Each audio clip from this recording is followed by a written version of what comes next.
আসসালামু আলাইকুম। আমি হাসিবুল হাসান। ওয়েলকাম করছি আজকের এই ভিডিওতে।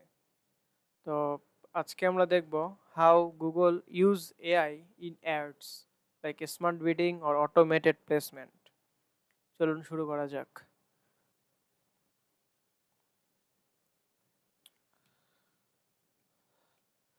আপনি যদি ইতিমধ্যে Google Ad ইউজ করে থাকেন, তাহলে আপনি হয়তো জানেন না আপনি ইতিমধ্যে AI কে ব্যবহার করেছেন।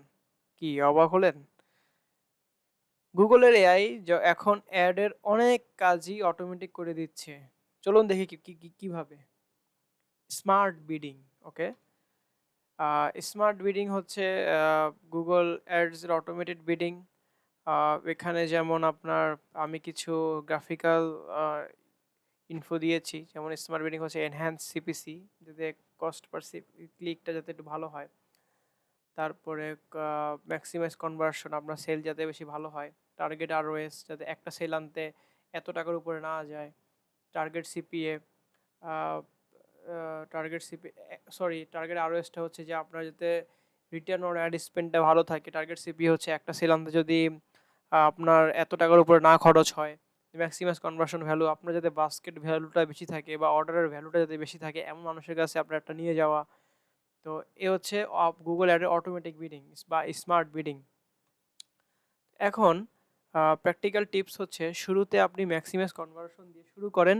ডেটা আসলে বা ইনফরমেশন আসলে আপনি target CPA or target ROS এ যান।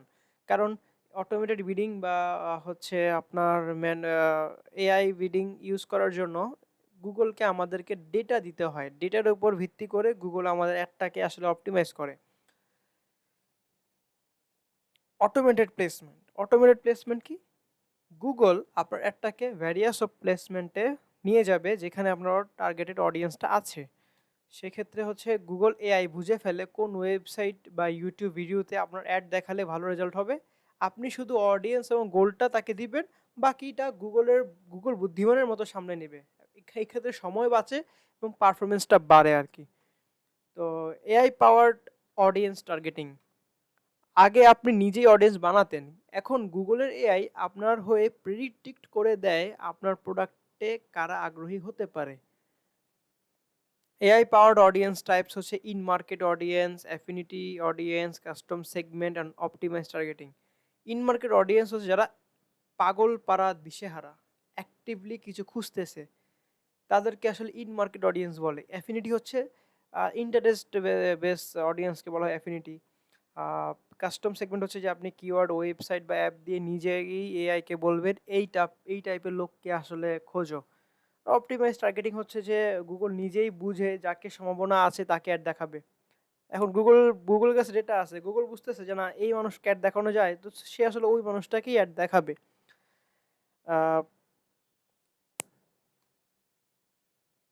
আপনি যদি অর্গানিক স্কিন কেয়ার নিয়ে অ্যাড দেন, তাহলে গুগলের এআই এমন ইউজারদেরকেও অ্যাড দেখাবে যারা হয়তো সেনসিটিভ স্কিন নিয়ে কিছু পড়েছে, ডকুমেন্ট দেখেছে, কারণ তাদের কনভার্ট হওয়ার সম্ভাবনা বেশি। কারণ তারা অলরেডি কিছু না কিছু ডকুমেন্ট তারা পড়েছে অলরেডি। তো তাদেরকে যদি আমি গুগল তাদের সামনে আমার অ্যাডটা যদি প্লেস করে, তাহলে এখান থেকে সেল আনার পসিবিলিটি সবচেয়ে বেশি। Predictive analytics and performance forecasting. এখন হচ্ছে প্রেডিক্টিভ মডেলিং এর যুগ। এআই শুধু এক্সাক্ট ম্যাচ না, সিমিলার ইনটেন্ট বা বিহেভিয়ার বুঝে অ্যাড দেখায়। প্রেডিক্টিভ অ্যানালিটিক্স অনেক কিছুর উপরে ভিত্তি করে statistical model, consumer behaviour, machine learning, patterns, scoring, visualisation, predictive behaviour, decision making, communication, সব কিছু সমন্বয়ে আসলে অ্যানালাইসিসটা হয়। তো প্রেডিক্টিভ টুলস হচ্ছে পারফরম্যান্স প্ল্যানার। আপনি যদি বাজেট বাড়ান বা কমান, কেমন ফলাফল আসবে সেটা অনুমান করে দেখায়। গুগল অ্যাডের মধ্যে আপনারা পাবেন পারফরম্যান্স প্ল্যানারটা। বাজার সিমুলেটর, একটা ক্যাম্পেইনে কতটা খরচ বাড়ালে কতটুকু কনভার্সন বাড়াতে পারে সেটাও এআই দেখাবে। কনভার্সন ফরকাস্ট, GA4 এখন আপনার হিস্টোরিক্যাল ডেটা দেখে বলে দিতে পারে কে কখন কোন ডিভাইস থেকে কনভার্ট হতে পারে। It's a very amazing feature আরকি।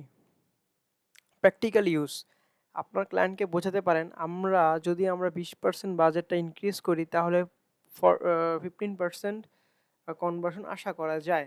একটা অ্যাপ্রক্সিমেট ধারণা বা একটা ফরকাস্ট আপনি ক্লায়েন্টকে দিতে পারেন। এটা আবার বেশি বেশি বললে কিন্তু আবার ঝামেলা। যদি আপনি ওটা না করতে পারেন তাহলে কিন্তু ক্লায়েন্ট পরে আ আপনার একটা ব্যাড ইমপ্রেশন ক্রিয়েট হবে। সো আমরা এটাকে একটা মিনিমাল পর্যায়ে রাখবো আরকি। এতে করে ডিসিশন নেওয়া সহজ হয় এবং আপনার প্ল্যান প্রফেশনাল দেখায়। প্রেডিক্টিভ এআই এখন শুধু একটা টুল না, এটা হয়ে উঠেছে আসলে স্ট্র্যাটেজির অংশ। এটাকে আসলে ইউজ করতেই হবে। তো ফাইনাল টিপস হচ্ছে এআই এর উপর পুরোপুরি ভরসা না রেখে হিউম্যান ইনসাইট প্লাস এআই কে একসাথে ব্যবহার করতে হবে। দুইটো সমন্বয়ে আসলে আ আ একটা ক্যাম্পেইন ভালো পারফর্ম করে। তো audience signal plus conversion tracking ঠিক না থাকলে এআই পারফরম্যান্স ভালো হবে না। And start small. আপনার সবসময় মনে রাখবেন স্টার্ট স্মল, তারপর এআই অপটিমাইজেশনের মাধ্যমে বড় বড় স্কেল করতে হবে। Bonus pro tips: performance max ক্যাম্পেইনে অডিয়েন্স সিগন্যাল দিলে এআই পারফরমেন্স অনেক ভালো হয়। কাজেই সিগন্যাল সেট করতেই হবে। আর হচ্ছে লার্নিং ফেজে কোনো বড় ধরনের পরিবর্তন না করাই ভালো। এআইকে লার্ন করতে সময় দিতে হবে। GA4 plus Google ad connected থাকলে প্রেডিক্টিভ মডেলগুলো আরও অ্যাকুরেট হয়। তো আজকের জন্য এটুকুই। সবাই ভালো থাকবেন, নিজের প্রতি খেয়াল রাখবেন অ্যান্ড বেশি বেশি প্র্যাকটিস করে থাকবেন। Thank you.